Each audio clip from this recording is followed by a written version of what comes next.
What's going on, CALIVEGANs, and welcome into another episode of the CALIVEGAN podcast, the #1 calisthenics podcast for vegans, I guess. And today I wanted to comment on the interview that I had with the plant-based doctor, Dr. Matthew Nagara. We talked about protein, we talked about health, protein to build muscle, protein for health. And mainly we've been talking about those things. We had also,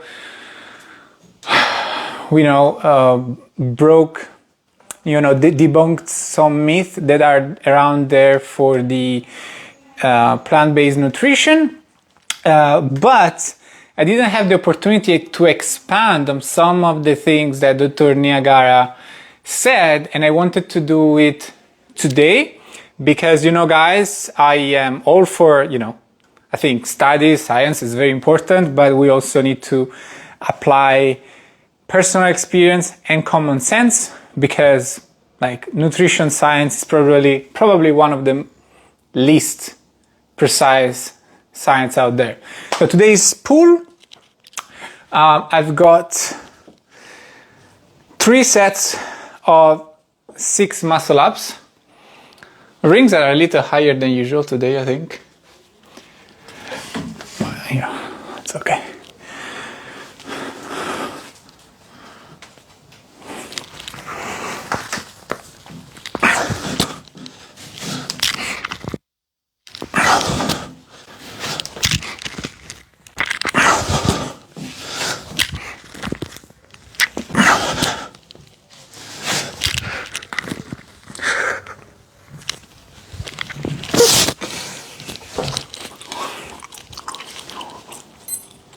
That's 6. Right, so first thing that I wanted to comment on is the benefit of eating a higher amount of protein, right? So we got to a common ground with Dr. Nagara, saying that at the end of the day, what's really important when it comes to building muscle, training comes before protein. So, stop worrying about your protein intake. You're going to build muscle with low protein and high protein. So now there is all of this focus about eating more protein because it gives you a benefit. So this benefit, and it confirmed in the interview last week, is about 8%, right? So eating more protein is going to give you 8% more muscle growth. And,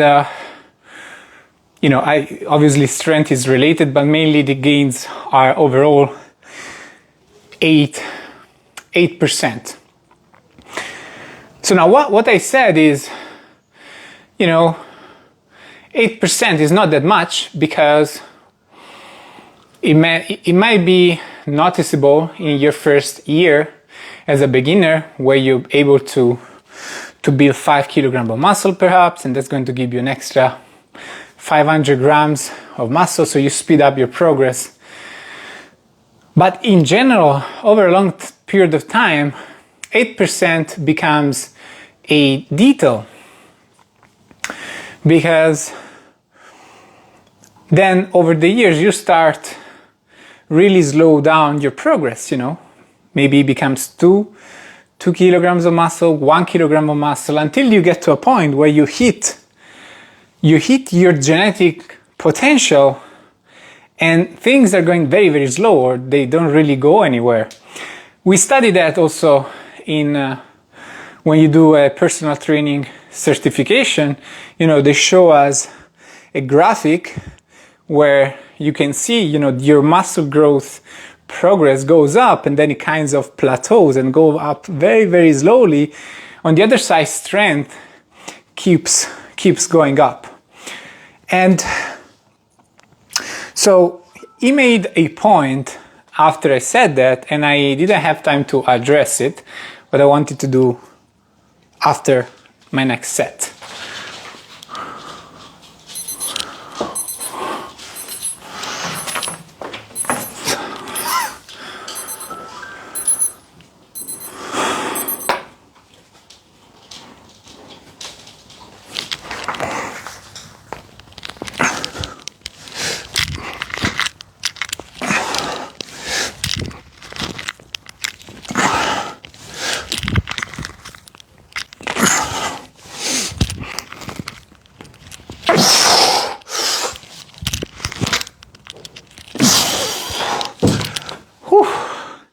And 6.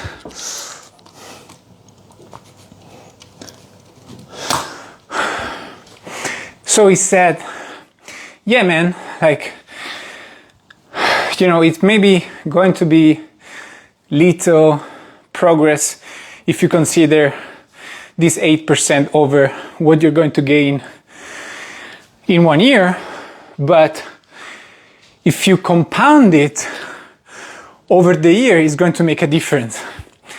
Does it really? If you consider, for example, that, you know, for someone who has great genetics, maybe elite genetics, so like 0.01% of the population, this person might be able to build 20 kilograms of muscle. That's a lot. That's really a lot of muscle to build. So, how much is 8% of that? Is about less than 2 kilograms. It's like 1 kilogram and 800 grams. So, my point is that at some point you're going to hit anyway that genetic potential. So maybe eating more protein is going to help you get there somewhat quicker. But anyway, at some point you are going to hit that ceiling, all right? So I think for the general population, it doesn't really make sense to overstress about eating a higher amount of protein. There's nothing wrong on wanting to do that, but it really makes sense to me if you are someone who has already achieved that and hit that ceiling of genetic potential, or you are a pro elite athlete. So I'm someone that has already gotten up there, so wants to do everything else right in order to maximize his results. Even though, again, I don't think protein is going to be really the most important factor for most sports. It really makes sense to focus on these 8% for bodybuilders, you know, who are obsessed with adding every possible gram of muscle mass because that's all they do in their competition, right? Their goal is building muscle over time. So, you know, with this, what I want to say that, you know, my position hasn't changed. You know, I think that there's still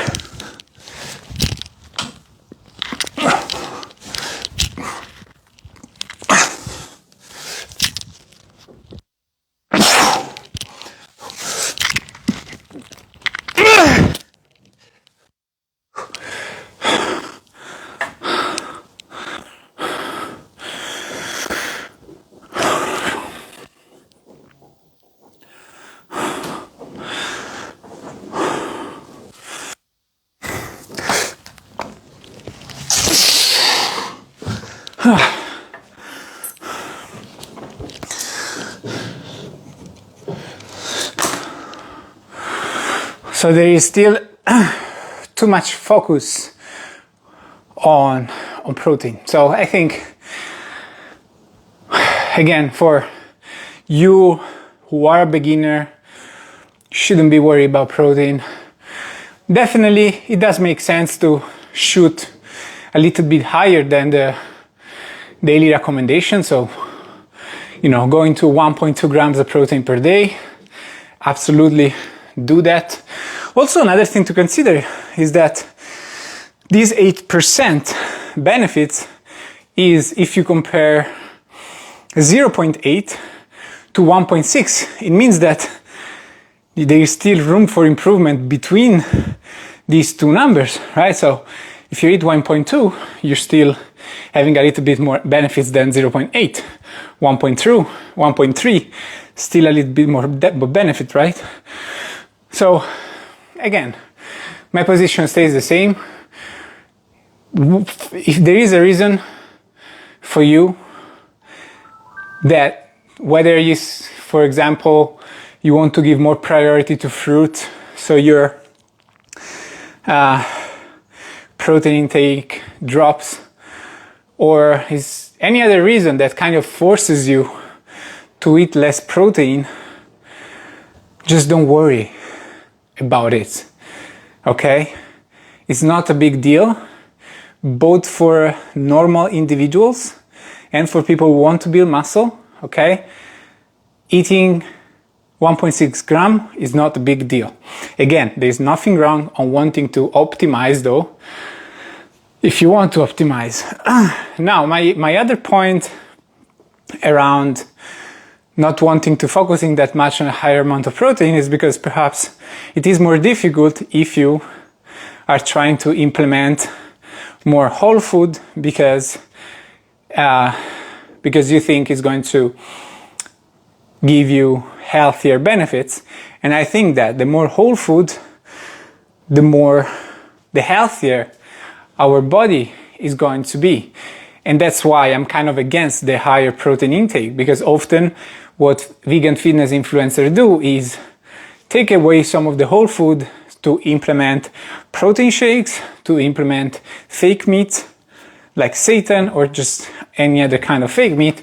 And I said, no, do not add this processed stuff, even though it's not going to be unhealthy to have some processed food inside of your diet. But if you're doing it at the cost of more health, I say you don't need to do that. You don't need that higher amount of protein.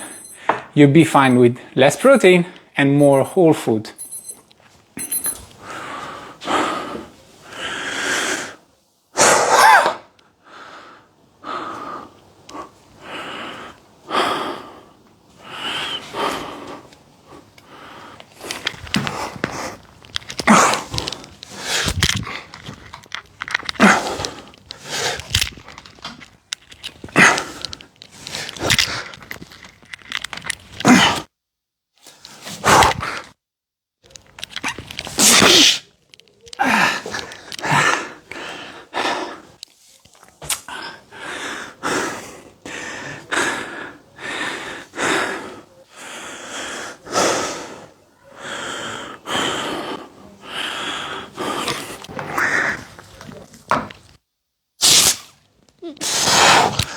Oh, fuck.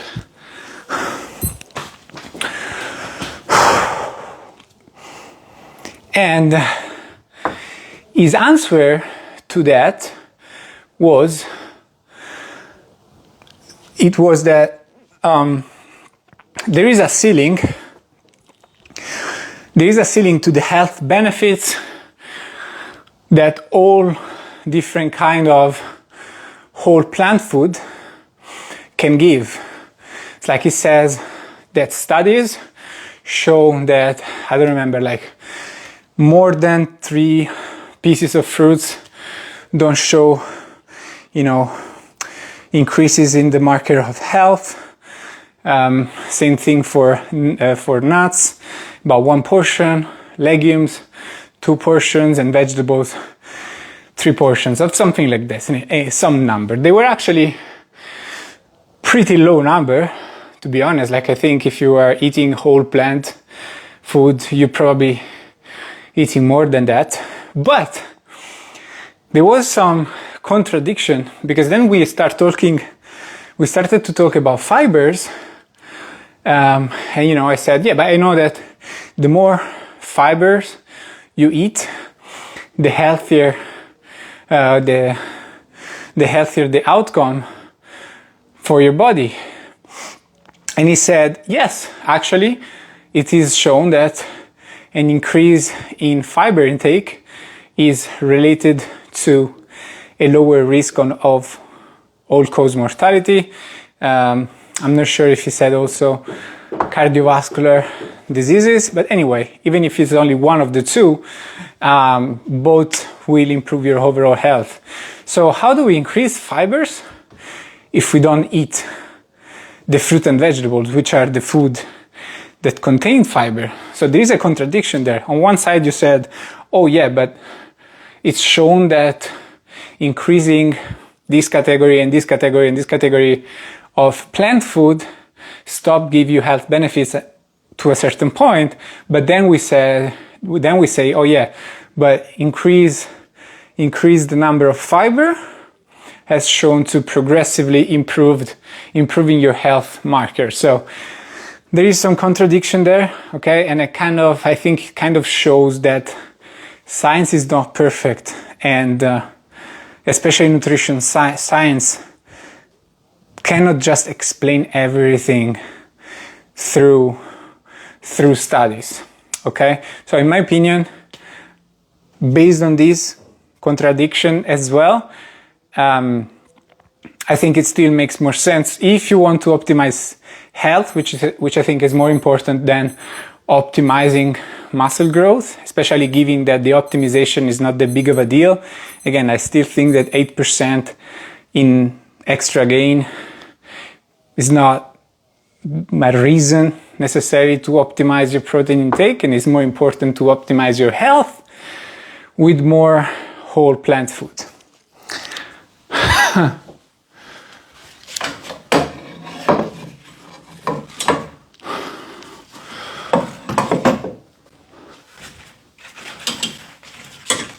Alright, so I need to take off these rings.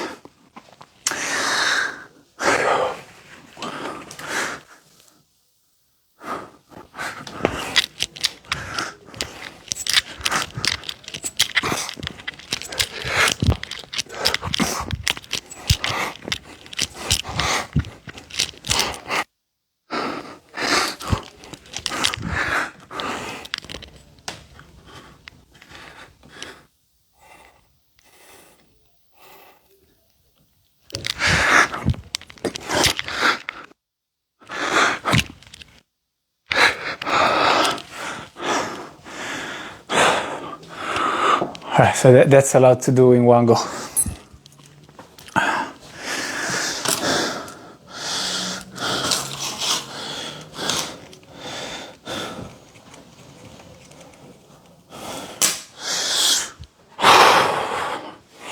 What do you think for the ones that are listening? So obviously, for the ones that are watching on YouTube, like, subscribe, leave a comment telling what was your favorite part of the podcast. If you have any questions, extra questions that I can answer in the next episode. If you're on Instagram, same thing. Like, follow me, comment, ask me questions, send it to your family member, and tell them, you see, vegans don't lack protein, and protein are not that important. This bald guy with the face tattoo says that. Listen to him. And that's it. I think the promo part has finished. We do have a questions and 2 minutes rest. Stefano, I have a questions. How do you program skill work in your workouts? Do you do them at the beginning? I find skill work interferes with my strength and bodybuilding goal. What do you mean with skill work? Because sometimes people confuse what skill work is. So real skill work is something that is actually not related to strength. Handstand is skill work. I don't know, L-sit and V-sit, balance work is skill work. Sometimes freestyle and tricks in calisthenics could be skill work. Backflips and flips, these things could be skill work. But what happens in calisthenics is people think that things like planche, front lever, back lever, and whatever, muscle up, they all think that all of these things are skill work. They are not. Those are strength exercises. I'm going to do another set now. So Mrs.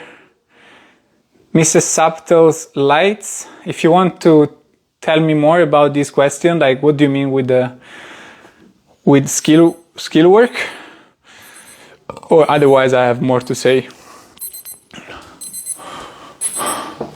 Oh fuck, I didn't take the rings off. Anyway. Fuck.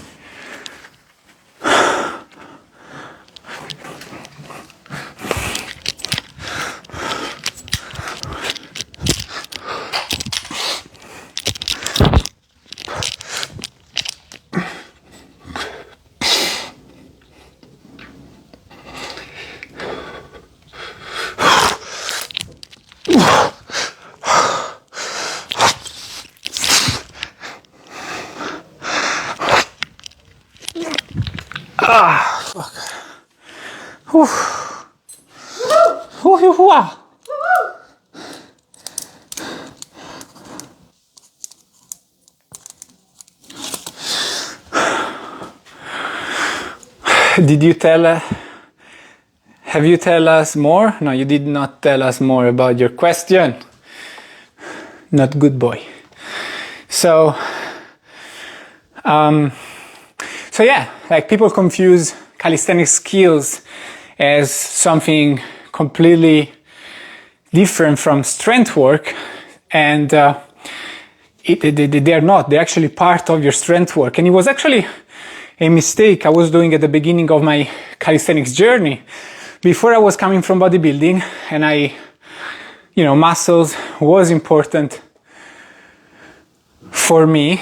I was scared, and so I would start my training with trying muscle ups and doing different front lever exercises and maybe handstand push-ups variation, thinking that I was doing something completely different than, for example, pull-ups, dips, and maybe even body weight things, but they're not.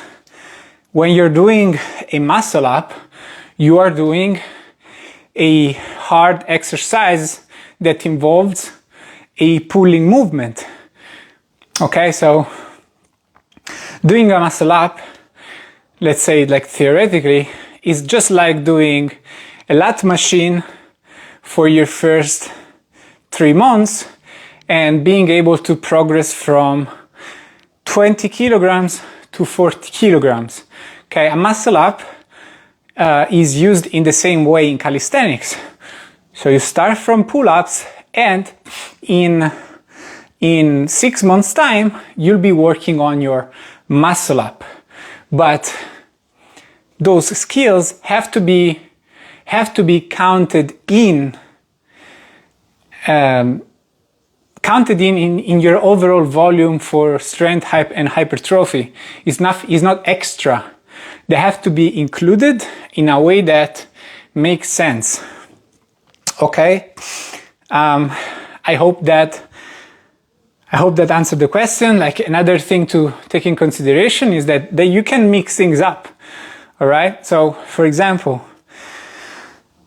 in my workout, I usually do one day where my focus is something strength skill. This is how you call it, actually, strength skill, like front lever in my first pull workout of the week, and in my last pull workout of the week, which is actually push and pull together, so it's an upper body workout, I do a more basic pull exercise, okay, as first, and then in my second one I will have a strength skill exercise, but done in a lower difficulty so I can work on higher reps, since it's not my main focus of the workout.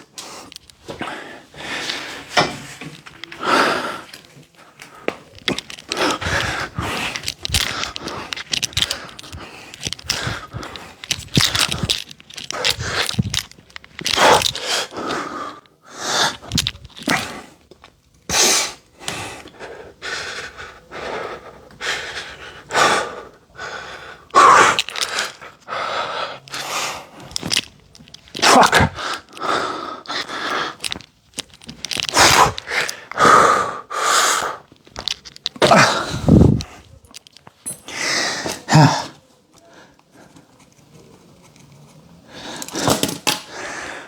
If you're wondering what am I doing right now, this is the pull complex that I'm going to be doing in the calisthenics competition.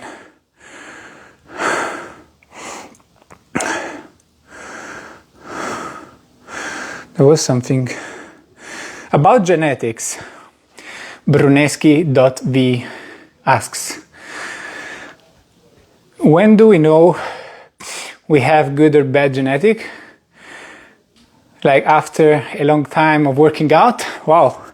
So there are some very good videos done about this from Jeff Nippert, then Coach Greg did it, and Renaissance Periodization.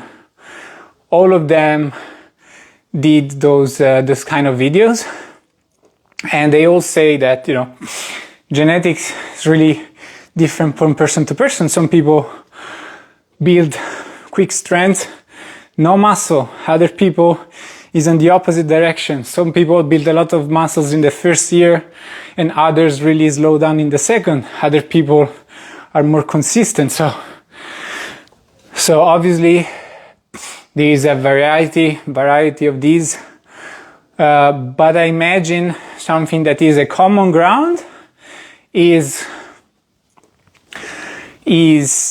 how quickly you're moving forward in the beginning. But you shouldn't be, I think, rushing your judgment in this neither. I think that you should be kind of waiting your first year of proper training before coming down to conclusions, because at the end of the day there is a lot as a beginner that you're going to learn.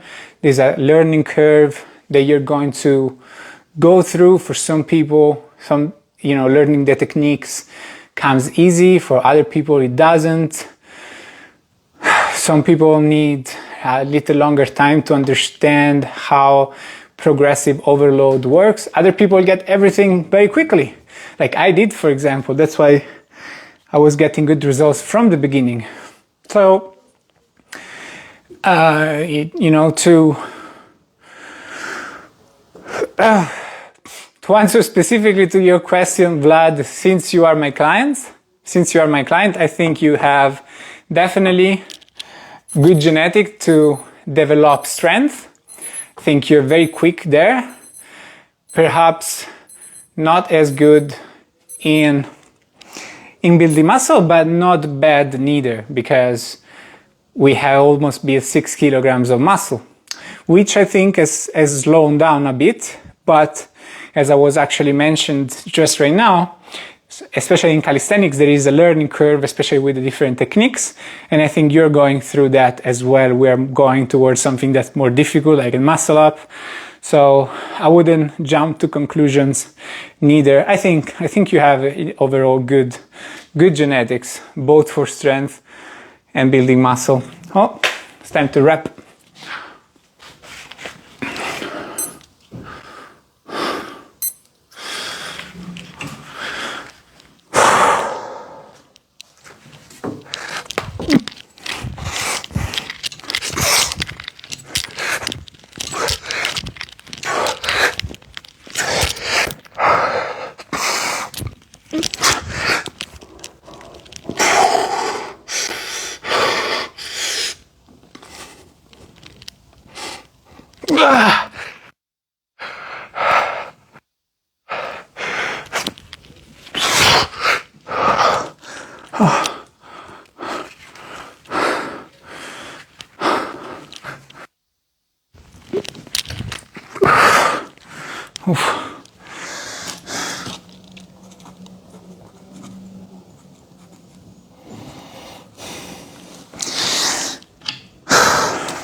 All right, so now I'm going to kind of stop talking because the last part is reps every 30 seconds.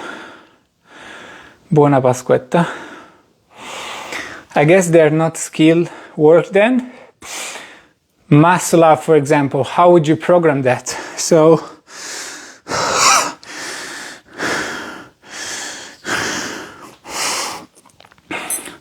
muscle up, I would, if you already can do some more advanced variation of pull-ups, like before getting into muscle up, I think it's better to, for example, work your way up to be able to perform multiple repetitions of pull-ups with 20 kilograms.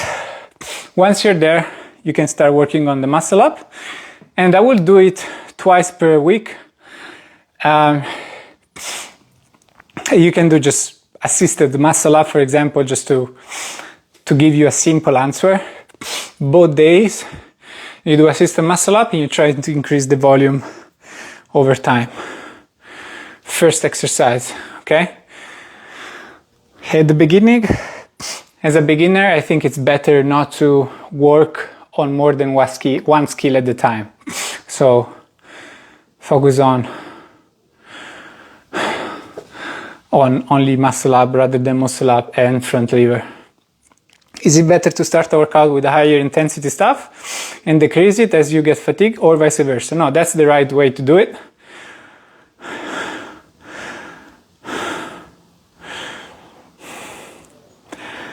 I'm also turned vegan, amazing. Seresade jojo, boom boom, boom boom. My girlfriend commenting on the live while laying on the bed. No! No!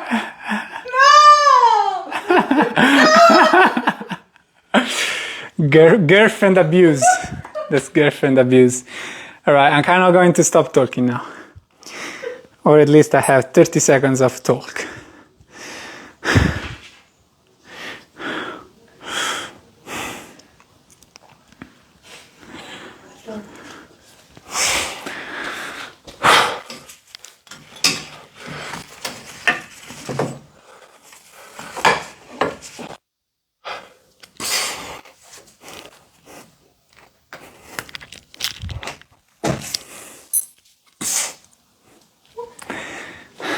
That's it.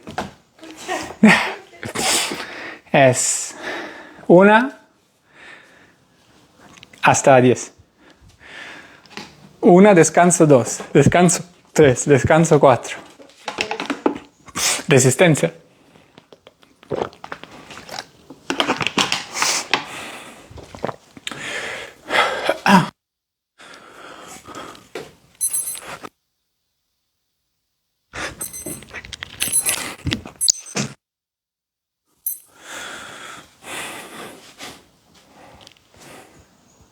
Boom. Boom, boom.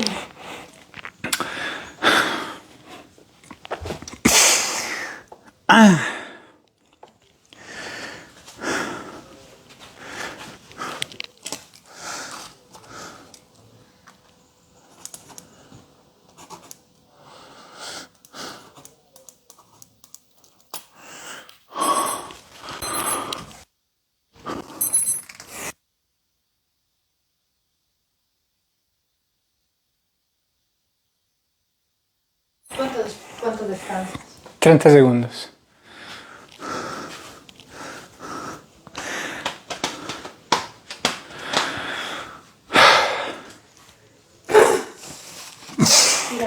And if you're on YouTube and you want to actually come to the lives, my Instagram is Stefano Vegan Calisthenics. This is an interactive way of doing content. So I'd love you guys to come on board and ask questions.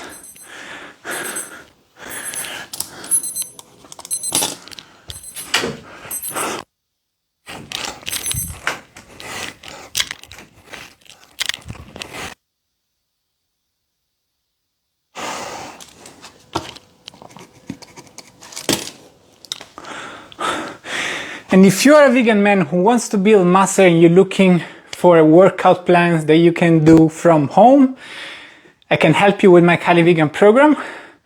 Just go to my DM, send me the word CALIVEGAN, and we'll have a conversation about your fitness goals.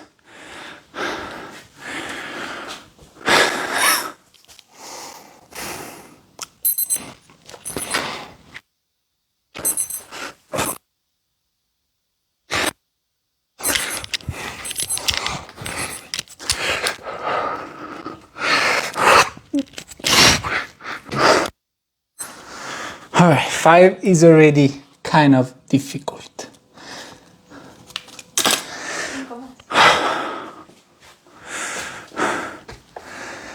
How are you getting on with being clean and sober?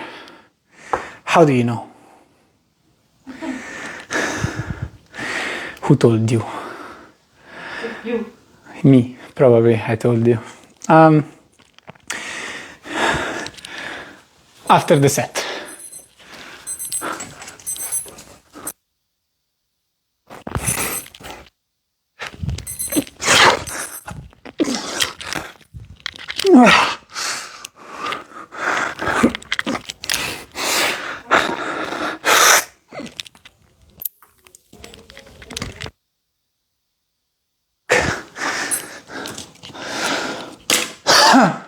So I'm doing good. So now is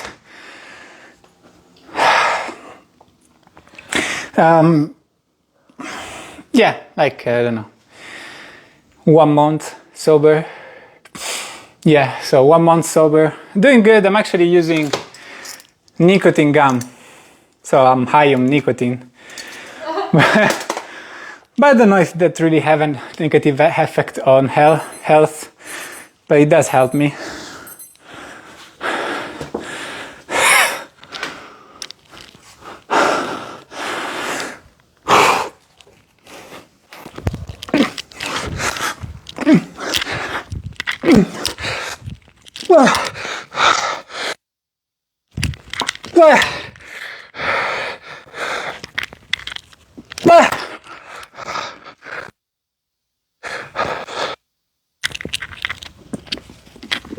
Ay, ay, ay.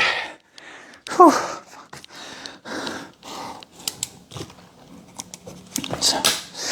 7.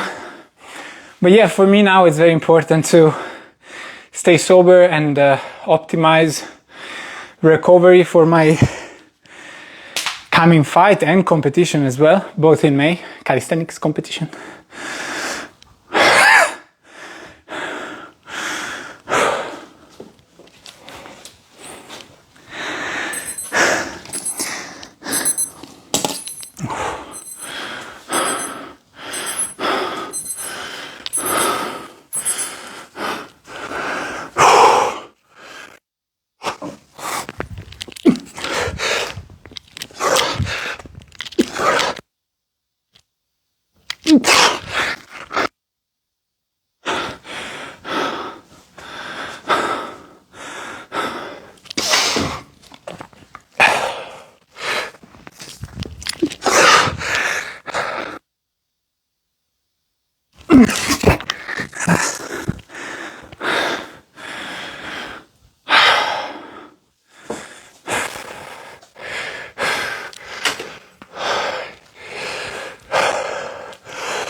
Fuck.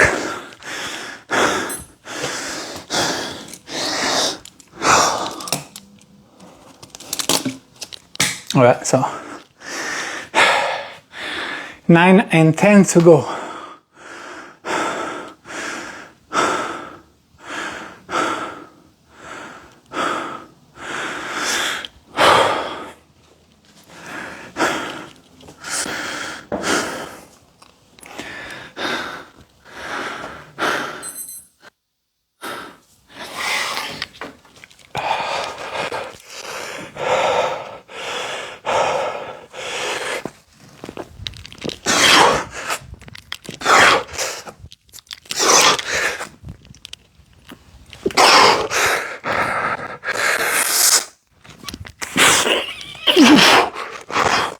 Fuck.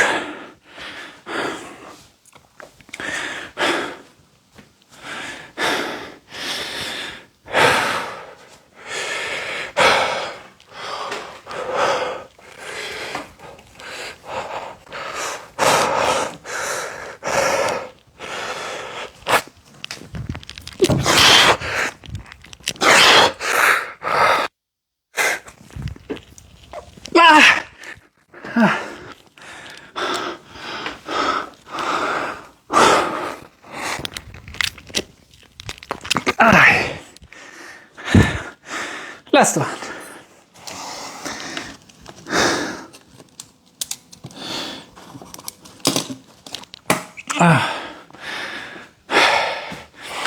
You count. Yeah.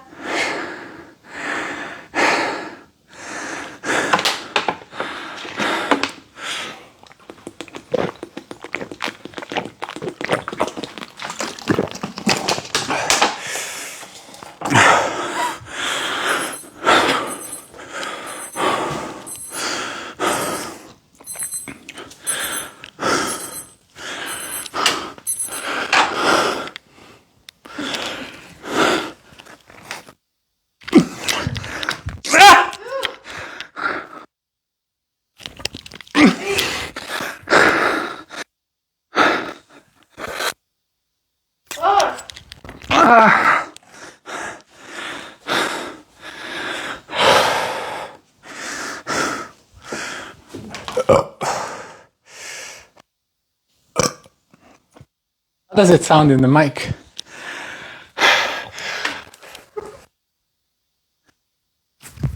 5, 6.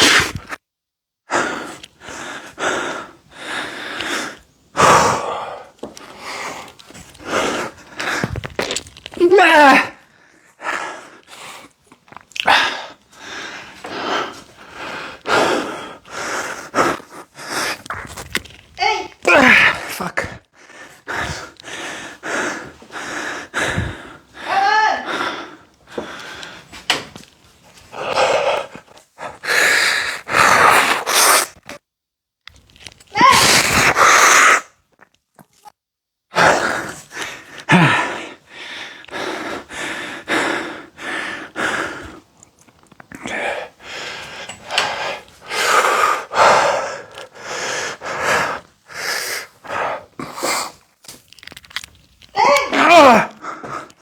Fuck. Alright, that's done for today. Like, subscribe, share it to your most skeptical vegan friend that think you cannot build muscle as a vegan, and I'll see you in the next one.